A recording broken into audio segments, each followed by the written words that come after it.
Hafa, I'm Nestor Lecanto with the Pacific Daily News. Here are today's top stories from the PDN Newsroom.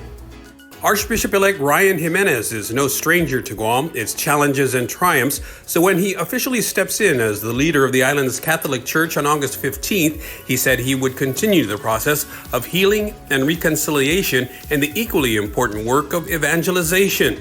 Jimenez said, "My role as a leader is to be able to lead people to Christ, and then thinking about Guam, the bishop should be the person who brings unity."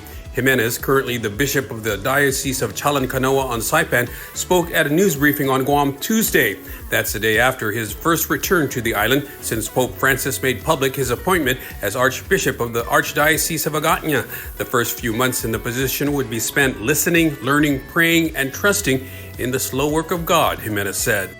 In other news, Public Auditor Benjamin Cruz on Monday said his office has always been responsive to the Office of the Attorney General and has been fully cooperating in any investigation. Cruz was responding to AG Douglas Moylan's statements that the public auditor and/or his staff have not been cooperating fully recently with requests for records and information, specifically information pertaining to the AG's investigation of the Guam Department of Education's questionable laptop purchases. Moylan said he's hoping political interference is not what has caused this recent problem. Cruz has taken issue with AG's comments, saying he's dismayed and find it slanderous against the integrity of the Office of Public Accountability, a reputation Cruz says they have spent many years to build and maintain. And finally, Guam's cocoa bird on a postage stamp. That's what Delegate James Moylan is proposing in his newly introduced H.R. 8899, or the Cocoa Birds Stamp Act, which serves to accomplish two objectives. First, authorize the U.S. Postal Service to design, issue, and sell the Cocoa Birds semi-postal stamp, and two, establish an account where a percentage of the sales of these stamps would be collected and then transferred to the Guam Department of Agriculture's Division of Aquatic and Wildlife Resources for wildlife conservation purposes, programs for native bird rehabilitation and breeding efforts, and brown tree snake eradication. The legislation would mirror efforts of other jurisdictions in seeking supplemental funding for wildlife conservation projects within their respective districts.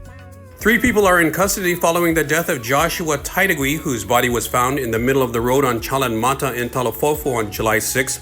Guam Police Department spokeswoman Officer Berlin Sevilla said David Kitsutsu Nkanko Jr., 53, and Francis Janet Sahagan Cruz, 38, were arrested on several charges in connection to Taidagui's death.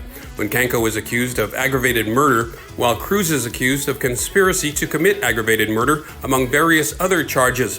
Also arrested was Daryl Wayne Cundiff, 45, who admitted to transferring a 9mm pistol to Nkanko. All 3 suspects were booked and confined at the Department of Corrections. In other news, senators on Tuesday moved to the voting file legislation to fund a shrine for ancient CHamoru remains after sparking debate over whether it sanctioned a land grab to undermine the proposed construction of a future hospital at Ipao Point. Bill 26437 by Vice Speaker Tina Muñoz Barnes would amend the Government of Guam's fiscal 2024 adopted revenue projection and add $5 million to fund the Naftan Manay Nata Shrine to a 5-acre parcel along the cliff line at Ipao Point. In a statement later on Tuesday, Muñoz Barnes said she's calling for compromise, not conspiracies. The shrine would be the final burial site for more than 3,000 artifacts that are believed to be the remains of Chamorro ancestors that have been stored away for decades. And finally, a 58-year-old Department of Parks and Recreation worker is accused of showing summer student workers drugs and telling them, "This is what I do," according to a magistrate's complaint filed in Superior Court.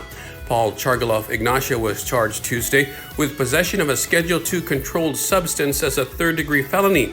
At 2:15 p.m. Monday, police were called to the Dedido Sports Complex, where they learned that the 2 student workers, ages 15 and 17, were in the hallway next to the gym when Ignacio showed them what appeared to be marijuana and crystal methamphetamine in small, clear plastic bags. When police questioned Ignacio, he began crying and said, "I'm sorry," according to the complaint. When police asked if he had the drugs with him, he showed the methamphetamine and marijuana. For more of these stories, go to GuamPDN.com and follow us on social media.